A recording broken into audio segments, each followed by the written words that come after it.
ఒక్కసారి కొమ్మూరి గోల్డ్ కి కాల్ చేయండి. తాకట్లో ఉన్న మీ బంగారాన్ని విడిపించి మార్కెట్ ప్రైస్ కి వాళ్ళు కొనుక్కుని మిగతా డబ్బులు మీకు ఇచ్చేస్తారు. కల్తీకి కాదేది అనర్హం అన్నట్టుగా ఉంది కొంతమంది కేటుగాళ్ల వ్యవహార శైలి.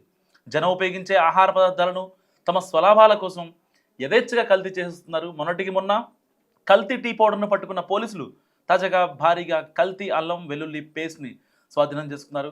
కల్తీ కేటుగాడిని కూడా అరెస్ట్ చేయడం జరిగింది. సబ్బులు షాంపూలు మాత్రమే కాదు, టీ పౌడర్ అల్లం వెల్లుల్లి పేస్ట్ కూడా కల్తీ చేస్తున్నారు. తాజాగా అల్లం వెల్లుల్లి పేస్ట్ కల్తీ చేసి దర్జాగా వ్యాపారం చేస్తున్న ఒక కేటుగాడిని పోలీసులు అరెస్ట్ చేశారు. సో ఈ కల్తీ అల్లం వెల్లుల్లి పేస్ట్ ఉదంతం ప్రజలను ఒక్కసారిగా ఉలిక్కి పడేలా చేసింది. పక్కా సమాచారంతో ఖైరతాబాద్ జోన్ టాస్క్ ఫోర్స్ పోలీసులు ఎంఎస్ మక్తా ప్రాంతంలోని ఒక తయారీ కేంద్రంపై మెరుపుదాడి నిర్వహించారు. 4000 కేజీల కల్తీ అల్లం వెల్లుల్లి పేస్ట్ నిల్వలను స్వాధీనం చేసుకున్నారు. దాంతోపాటు 20 లీటర్ల ఎస్టిక్ యాసిడ్, 1000 కిలోల ఉప్పు, 5 కిలోల పసుపు, గ్రైండింగ్ మిషన్లను కూడా స్వాధీనం చేస్తున్నారు. హ్యాబిట్స్కు చెందిన జసానీ ఇలియాన్ అరెస్ట్. అత్యంత అపరిశుభ్రమైన వాతావరణంలో ఆరోగ్యానికి హానికరమైన రీతిలో కల్తీ అల్లం వెల్లుల్లి పేస్ట్ను తయారు చేస్తున్నట్లు పోలీసులు గుర్తించారు.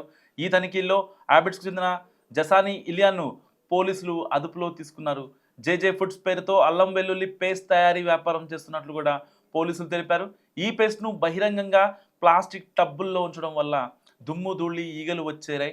అలాగే జేజే ఫుడ్స్ కాలం చెల్లిన సాయి లైసెన్స్ను వినియోగిస్తున్నట్లు కూడా పోలీసులు తనిఖీల్లో బయటపడింది. 1000 కిలోలుగా తయారు చేస్తున్న ఈ కల్తీ పేస్ట్ను హోటళ్లు, కిరాణా షాపులకు ఇలియాన్ సరఫరా చేస్తున్నాడు. సాధారణంగా ఈ కల్తీ పేస్ట్ తయారీలో కుళ్ళిపోయిన అల్లం వెల్లుల్లితో పాటు బరువు పెరగడానికి టీటాన్ డయాక్సైడ్, గమ్ పౌడర్ అండ్ ప్రమాదకరమైన సింథటిక్ రంగులను కూడా వాడుతుంటారు.